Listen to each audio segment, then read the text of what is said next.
Hey, everybody. Welcome back to another episode of the Growth Capital Podcast. I am your host, Justin Dixon, and today we've got Aaron Gervais on the podcast. He is the co-founder and CEO of Otherwise Brewing, which is a gluten-free beer company based in San Francisco, California. It's a really cool episode because essentially he's had a few entrepreneurial ventures early in his career, and then kind of was a W-2 marketing executive before launching Otherwise Brewing. One of the fascinating kind of components of the episode is, he wanted to find a co-founder. And so he had to go out and find his co-founder that was essentially his opposite, something more salesy and more focused on the go-to-market strategy. So really cool episode that kind of shares a little bit about his story launching Otherwise Brewing. So let's get Aaron on the pod. Interested in hearing conversations with private equity leaders, CEOs of private equity-backed companies, and startup entrepreneurs where they share their stories about their career journeys, starting, investing in, and scaling successful businesses, and the important role that having the right talent plays in building a successful business, then you are in the right place. Welcome back to another episode of the Growth Capital Podcast. Here's your host, Justin Dixon.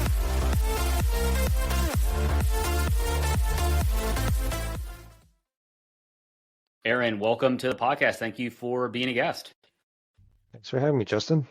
Yeah, no, well, let's jump right in. Maybe give the audience that are listening and watching to this a little bit of an overview of who you are, where you are, and what you're up to right now. Sure, I'm Aaron Gervais. I'm a co-founder and CEO at Otherwise Brewing, and we make gluten-free beer. We're one of the few. There's not a lot of brands in the gluten-free beer space. To give you some perspective, there's maybe 15 gluten-free breweries in the United States versus around 10,000 regular breweries. So the reason for that is it's very hard to make gluten-free beer that tastes good. And as I like to say, beer is not health food. People drink it for the enjoyment. So if it doesn't taste right, they're going to drink something else. So for me, the reason I got into this is a lot of people in my family are gluten-free. I was wanting to start a business. I had been a home brewer for a long time, was looking at angles within the beer industry, but wanted something a little bit more unique. And because of my family background, I knew that there were not too many options in the beer space. So decided to pursue this and see if I could make a go of it. So you kind of had a little bit of a side hustle in the sense that you were doing some home brewing. Were you trying to do the home brewing in anticipation of hopefully going into being a full-time brewer at some point? Or was the home brewing just kind of what a lot of people do is they just like to make their own beer? Yeah, it was just a hobby at first. I had been working in marketing in the tech industry and was just ready for a switch to do something more with physical goods. And because I had that interest in beer, I started looking around. This was like the late teens, like 2018, 2019. So craft beer was still really booming at that time. So it seemed like a really promising sector to get into. But even then I could tell it was getting kind of crowded. I knew from my marketing background, you can't just open a business that's doing the same thing everybody else is and expect to succeed. You need to have something more unique. And gluten-free was really an underserved niche. And the more I looked into it, the more I got excited that there's a lot of potential there. Interesting. And so are you kind of full into this? This is your full-time gig? This is not a side hustle, this is your full-time role? It is definitely a full-time job, that's for sure. Awesome. Well, how big is Otherwise Brewing? And let's talk about some of the different flavors and just kind of where the business is. Because I'm always interested here. I heard kind of, like I was telling you in the green room, I've only had a handful of, non-tech founders on the podcast. And so it's always cool to learn and hear from founders that are not just building a SaaS platform or an app or something like that. So let's dig into Otherwise. Sure. So I do try to talk about it in sort of startup friendly terms because we have raised capital in the past and are raising capital now. So we do have, I think, pretty good barriers to entry in the space. We have a unique value proposition, a large TAM. So all of those things apply. We have proprietary IP. Nobody brews beer exactly the same way we do. We had to do sort of our own R&D to figure out how to make gluten-free beer that tastes good.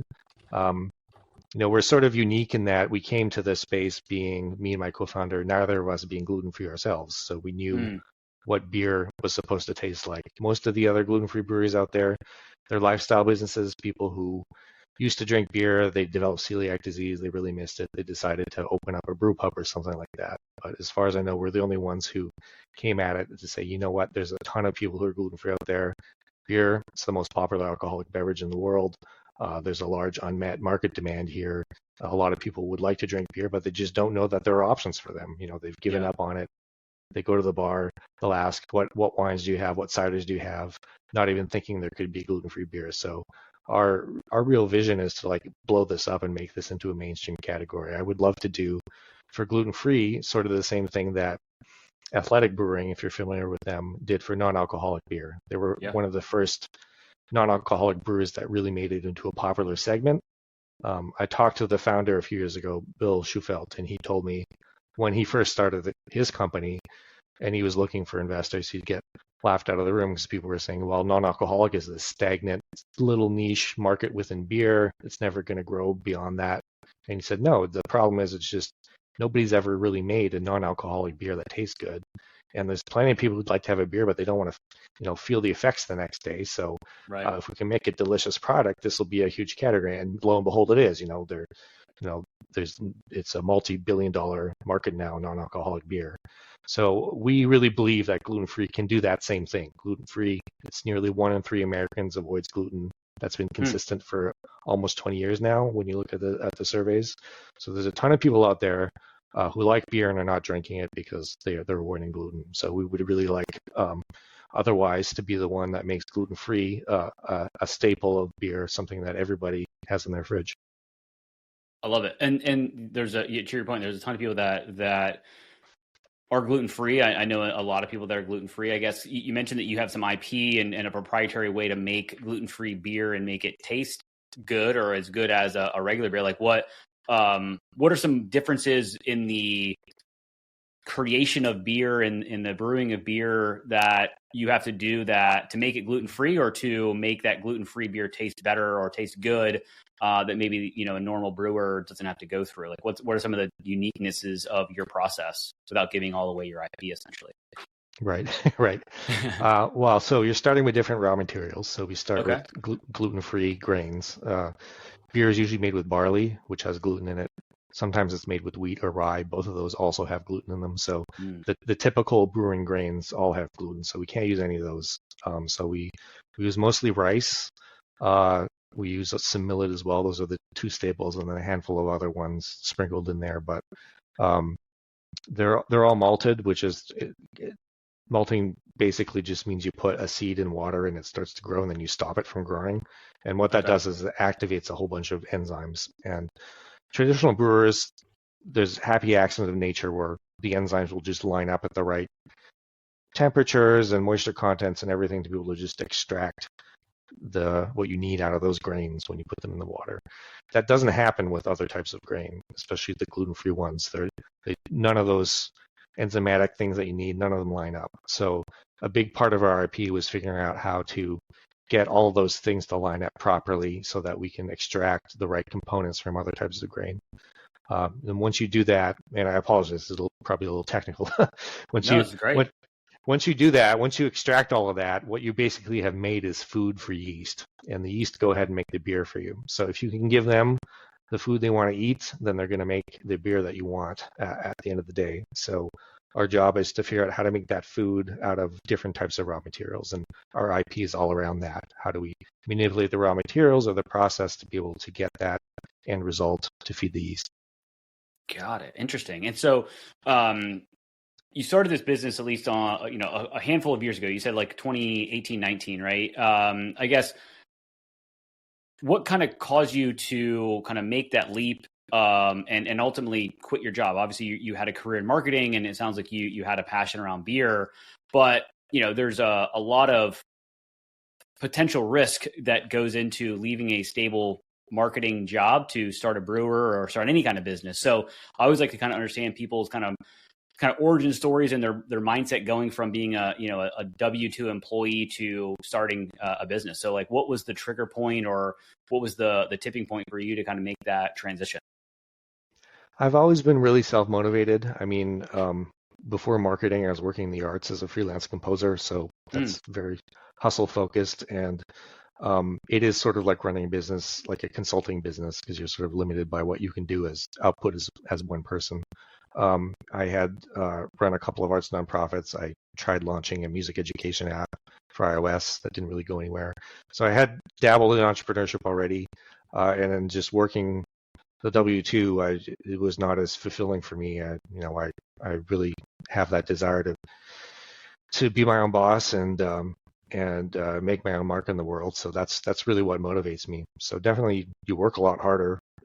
Probably a lot more lucrative to just stick with a tech job, but I don't regret it at all. I really have enjoyed the journey. It just makes the days fulfilling, and yeah, I'm enjoying it. Yeah. And you said you have a co-founder. I guess how big is the Otherwise Brewing team at the moment? There's about 8 of us.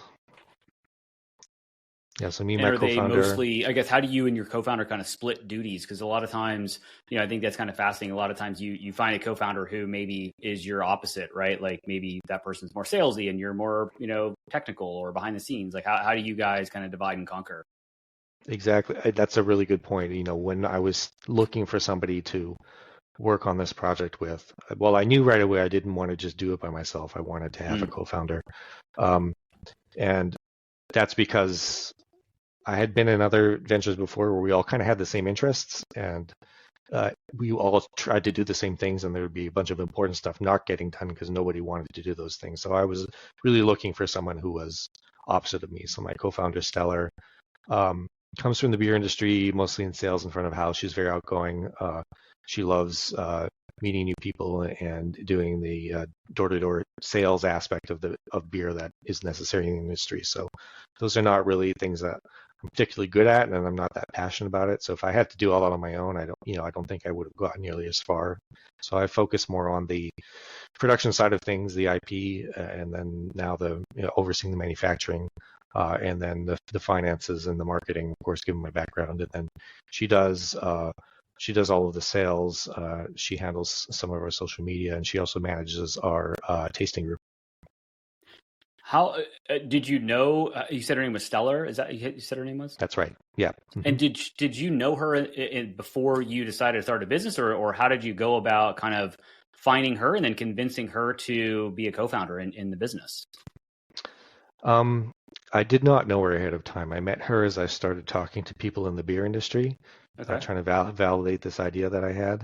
And it's just so happened that she was wanting to start something up as well. And her angle was being a Latina woman in beer. She wanted to open up beer to more people and have it be a more inclusive experience, not just, the stereotypical white guys with beards. No offense, I know you're a white guy with a beard, but was that a dig at me? I've got a beard. Come on now. But so the idea of gluten-free appealed to her for that reason. And it's like, okay, we're opening it up to new people that are already part of the beer community.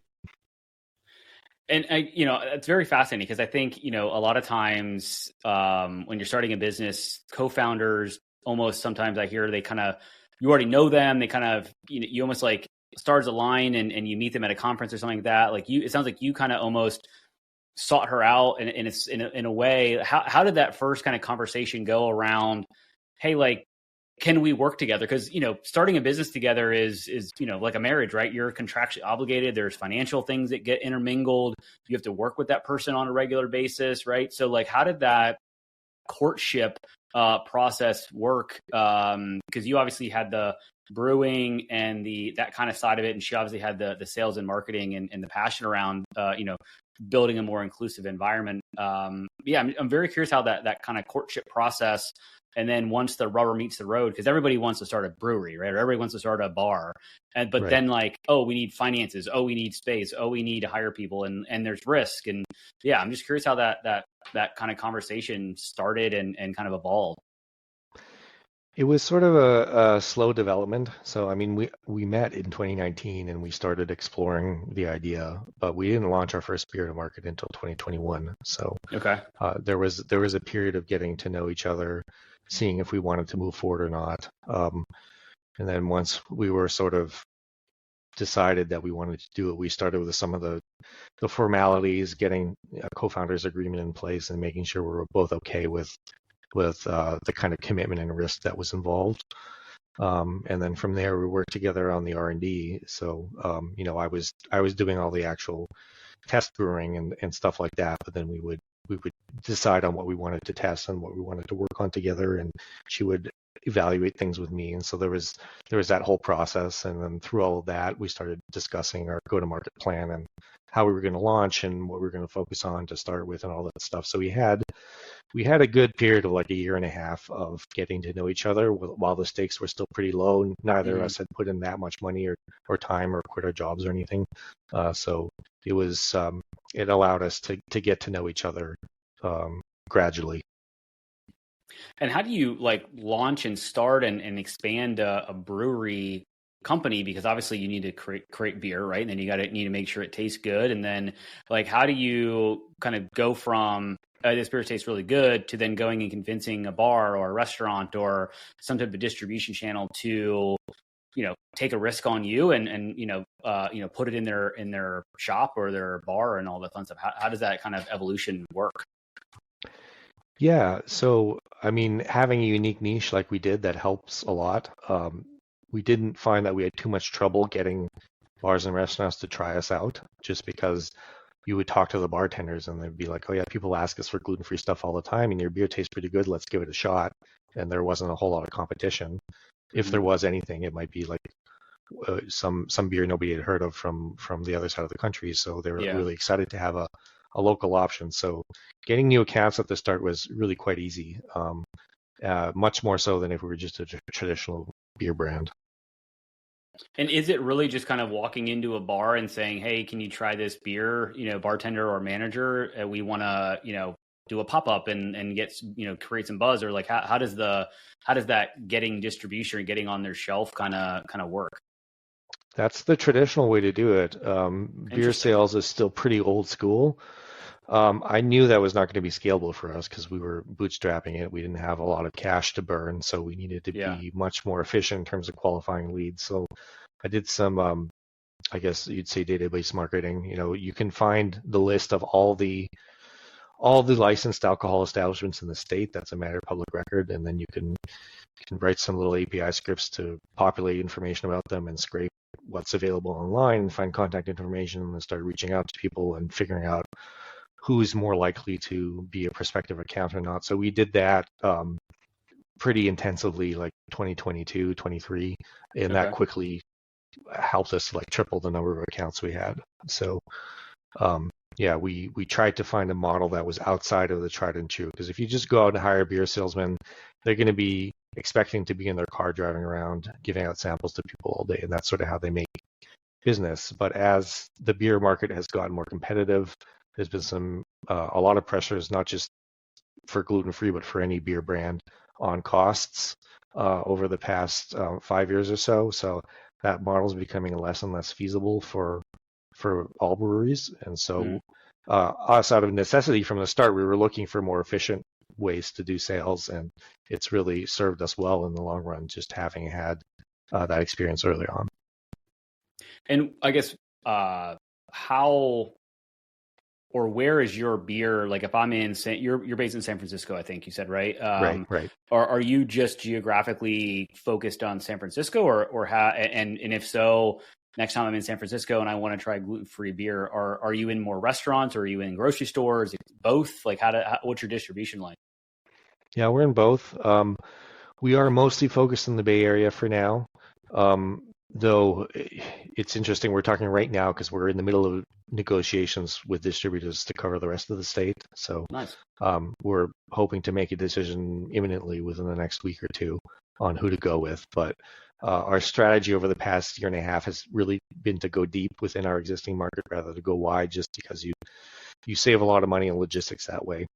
Beer is 95% water, and water is heavy to ship. So, it helps you a lot if you can solve that last mile locally rather than having to have all these distribution hubs all over the place. But at a certain point, you do need that to grow, and we're at that stage now. So we're starting to expand. And what's your capacity? Like how many bottles of beer. I don't know what your measurement is on kind of creation or capacity. Like how much are you creating? How many bottles are you creating on a monthly basis? I'm just kind of curious to kind of just get a sense of scale. Yeah, we're not huge yet. The beer industry uses a measurement called beer barrels, which is Okay. 31 gallons. Got it. So I think we are making somewhere in the range of like 80 to 100 barrels a month in beer, Wow. and selling about that same amount. So what is that? It's like 31, 3,000 gallons or so of beer a Yeah. month. Mm-hmm. That sounds like a lot of beer. And how many like flavors or variations do you have? Like I was looking at your LinkedIn like kind of headshot, and there's a handful of different options or flavors. Like what's your flavor mix? Yeah, we've got 4 flagships that are always on the market, and then we have seasonals that come out from time to time. So we have Cow Roast Crisp, which is a traditional style lager brewed with Okay. rice, and then we have Cow Roast is a type of rice, hence the name. Okay. And then we have Western Edition, which is a West Coast style pale ale, sort of like Sierra Nevada. And then we've got a rotating IPA series. So IPA drinkers tend to like novelty, so we change up the recipe on that one on a quarterly basis, but it is under the same UPC. And then we have a guava sour, which started out as a special release, but it was so popular we decided to make it a year-round offering. Interesting. And I guess as you think about kind of growth and expansion, is your growth strategy over the next, call it 6 to 12 months, is it really focused on just getting more distribution and increasing your beer barrels per month output, or is it expanding into new flavors and trying to testing new products out? It's going to be about the distribution for us over the short term. Yeah. Yeah, try to keep the product mix tight, not overextend ourselves. Every time you add a product, you also have to store it, and you have to pay for ingredients, and you have costs. You have cash tied up in inventory until it gets sold. So with most CPG businesses, the traditional advice is keep your roster products as small as possible and grow by expanding your customer base in your market size. So we did actually used to have more beers out there at once, but we pared it back just to focus on the ones that were really the top movers. Are you able to ship? Like, do you sell anything direct to consumer, or is it all kind of through your local kind of restaurants and grocery and all of that stuff? Like if I'm in Austin, Texas, so can I order it online, or is that not feasible, possible at this moment? Yeah, you can. We do ship nationally Oh, cool. through our website. It's a little bit tricky with the way the alcohol rules work, but so you Yeah. have to use an alcohol specific e-commerce provider, but we have Mhm. that set up so we can ship beer to Austin, and there's a handful of states that don't allow it, but I think it's like 45 states we can ship to. Interesting. Yeah, I'll have to let a few of my gluten-free friends know that there's an option out there for them if they want to test Yeah, something out. for sure. It sounds like you've had this entrepreneurial bug for a while, right? It sounds like you've done some nonprofit kind of entrepreneurial stuff. You try to launch Hmm. an app. I guess and then obviously now you've launched this brewery brewery, and things seem to be going well. From all these different experiences, like what did you take from the other experiences that were very different than launching a brewery to maybe make you feel more comfortable launching this business? Because it's a way different thing than building an app. Hmm. I'm just kind of curious if there's any parallels or things that you learned that maybe helped you advance faster in this whole process. Sure, yeah. From working in the arts, I was really craving to have something that was scalable. Um, the arts is so much, like as I mentioned before, it's kind of like being a consultant. Like you're Hmm. limited by how much you personally can produce. So I wanted something where I could add staff to produce more or add equipment to produce more. So that was really important to me. I didn't want to be in another venture that was really in that sort of consultatory capacity, because almost everything I had done before had been like that. And then I guess from the app experience, it was really the realization that having a good product is not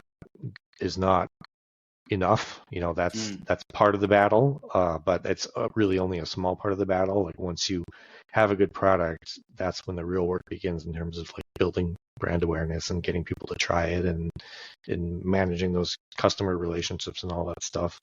And I had sort of expected a little bit more organic traction to come from the app, just because I knew that the pedagogy behind it was good and that people who wanted to use that app to learn their instruments would have success doing it. But that was not enough. And when I realized that I would have to have a marketing budget and be traveling to music educator conferences and making that sort of like a full-time job, I didn't have the interest in continuing with that. So I decided not to continue growing it. So yeah, coming to beer, I knew I really enjoyed brewing and I enjoyed beer. It was scalable. It felt like there was a lot of demand for it and that I'd found kind of a unique niche, and I could see myself putting in the hours to do the hard work that it would take to make it grow. So all of those previous experiences sort of informed that decision for sure.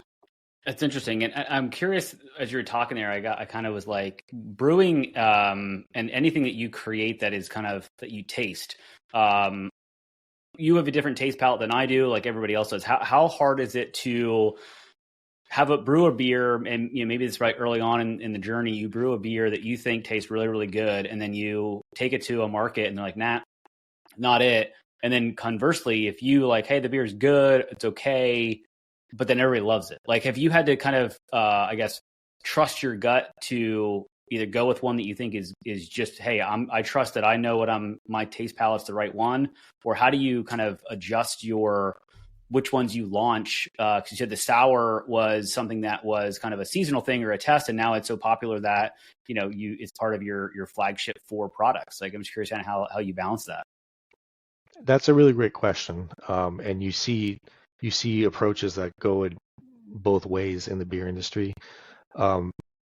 Definitely, you do need to have a good palate and know what you're tasting. Make sure there are no defects, and you're actually brewing the type of beer that you say that you're brewing. Because if someone is expecting to drink something that tastes like, I don't know, like Modelo, and you give them something that tastes like a Stone IPA, they're not going to be happy, right? Like you need to be in the right flavor world.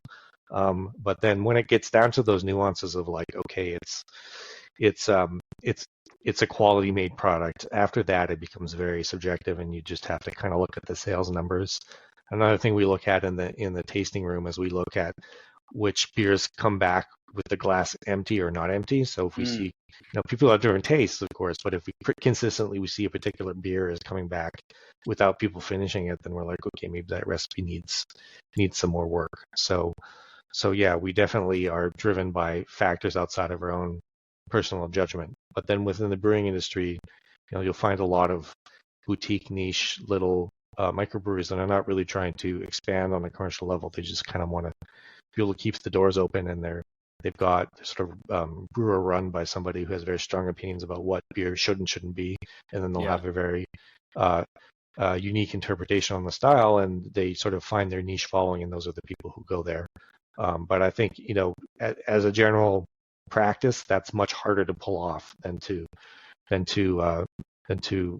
sort of be a little bit more humble about it and just realize that because I like something doesn't necessarily mean everyone else is going to like that, and sort of look at people's experiences and try to make the beer that they want to drink on aggregate. Yeah, it's kind of do I want to create this as a lifestyle business, or do I want to create this as like a scalable business? And sometimes, the lifestyle is your taste palette. I like this beer, so I'm going to brew it. And the other could be, hey, I'm going to trust the sales numbers because I'm trying to grow this to be the next athletic, essentially the athletic brewing of the gluten-free, beer sector. I think that's interesting.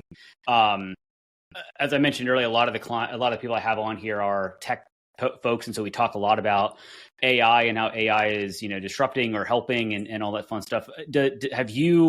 Is there any AI ability for you to work in that space or have that as part of your evaluative process to leverage AI around anything around other than just maybe some marketing collateral and things like that? Like, is there any brewing AI that you've found or have used to make your decision making process easier, faster, et cetera? A little bit, nothing that's like totally core at this point. Obviously, we do use a lot of marketing AI tools, Those are very helpful, and to whatever extent in CRMs and stuff like that, there's Yeah. AI tools. We're in talks with another startup right now who's doing inventory management for CPG businesses using AI models. So they may be building out something for us to help us with inventory planning. As we grow, it's getting more and more challenging just to forecast accurately with the seasonality and then the natural ebbs and flows. And we always want to be in a position where we have the beer in stock that people want to buy. And we've had a couple of situations over the past year where demand just really took off suddenly, and then the lead time to get more brewed was more than was a little bit longer, so we were out of stock for a week or two. So those kinds of things I want to avoid, and AI definitely has a role to play in helping to build out those models.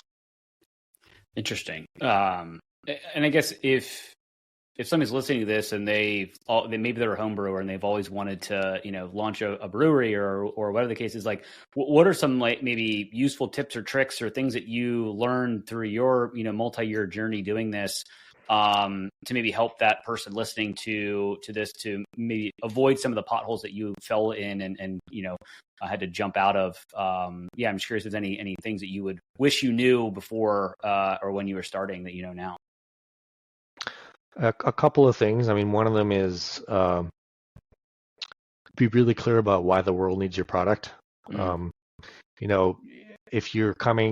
the reason for starting a brewery is because I make the best IPA or I make the best like wild fermented sour, that's not really a reason, because everyone thinks their beer is the best. So you need to be able to articulate what's really unique about your offering in a way that's going to make sense to people that are not just beer nerds, but to people who are just asking, oh, what is this business that you're starting, that you can sort of, if you can explain to them in layman's terms why the world needs your product, then you're off to a good start. And then the second thing, kind of counterintuitively to that, is you have to have a good product, but don't obsess about making it perfect. There's going to be an MVP, a minimum viable product, and that's true in beer or in any kind of food and beverage business. The good thing about a consumable like beer is that even if the first couple batches you put out are like to your standards a B minus, you'll sell through them and you'll get to keep raising the bar and eventually be putting out A pluses all the time. But that may not be the most important thing to your success in the early stages. If the A plus is going to cost you the ability to have workable margins in the early stages, then you're going to have to just sort of settle with the B minus, knowing that you can do something better. And then as you grow, as you get scale, as you get better efficiencies, then you can continue to improve and innovate and really take that to the next level. But you need to be willing to make those sacrifices in the early days. Now, this is never to say that you should put out a bad product. You have to put out a good product. Your product has to be good.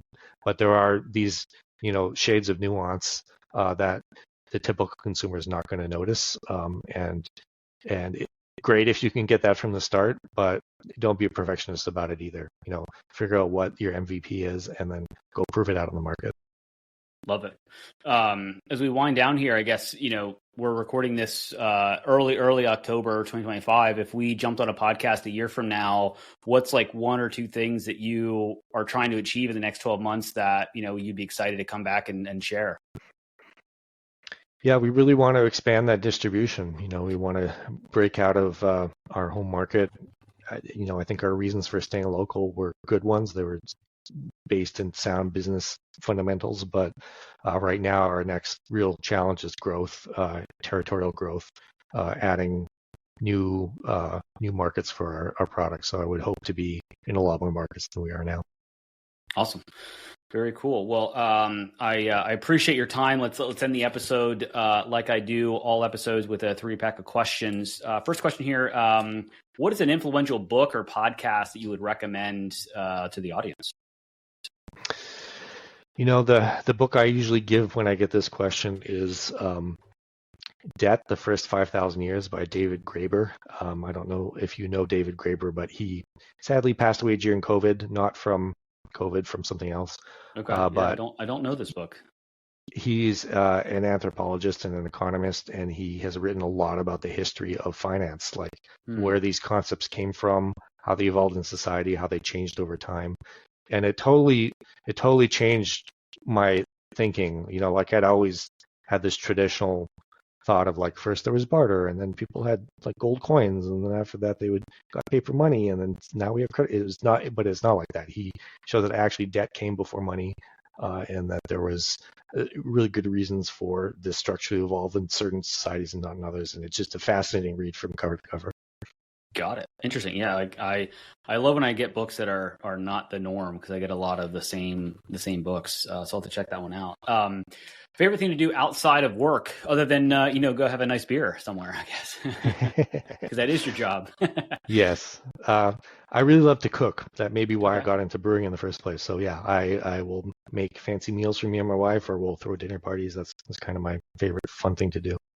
Are you always, as you're cooking, are you always trying to pair the meal with with one of your beers, or is that just kind of a secondary kind of thing? No, I'm not usually designing the menus to pair with a specific beer or wine or anything like that. It's more for the sake of the food, but then we do find a pairing that works in the end. Got it. Awesome. Favorite vacation spot to round things off? I really love Korea. My wife is of Korean descent, and we've been to many places all around South Korea, and I always have a fantastic time. The food's delicious. There's lots of fun things to do. So yeah, South Korea. Awesome. Very cool. Well, Aaron, this has been awesome. If people want to reach out, learn more about your brewery and or about you, or find out where they can buy it, what's the best way to connect with you? They can go to otherwisebrewing.com and send us a message there, and I'll get back to them. Awesome. We will put all that in the show notes. Aaron, this has been a lot of fun. I really appreciate you coming on the podcast and sharing your story. Thanks, Justin. It's been great. I hope you found at least one actionable insight from this episode of the Growth Capital Podcast, your one-stop shop for insights from private equity leaders, CEOs, and startup entrepreneurs on starting, investing in, and scaling successful businesses, as well as the role having the right talent plays in growing a successful business. It would be greatly appreciated if you would rate and review this podcast. And if you're watching on YouTube, please like and subscribe and drop us a comment so we can expand the audience of this podcast. Thank you for all your support, and don't forget about upcoming episodes dropping every Tuesday.